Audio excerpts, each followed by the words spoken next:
জানিস কাকে একটা সুন্দর শাড়ি দেখেছি, ভাবছি ওটা নেবো। আমিও একটা নেব।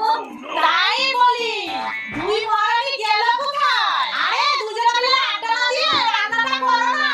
আপনার চোখে কি দেখা হয়েছে? কই না তো। তাহলে দেখতে পাচ্ছেন না আমরা রান্না শুরু করার ব্যবস্থা করছি। একদম মুখে মুখে কথা বলবো না, যত বড় মুখ না তত বড় কথা। ধুর, আজকে আর রান্না করবো না। এই চল তো।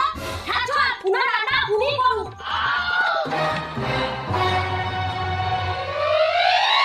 যা, এবার তো আমাকে রান্না করতে হবে। না, এই দুটোকে আলাদা না করতে পারলে টাইট দেওয়া যাচ্ছে না।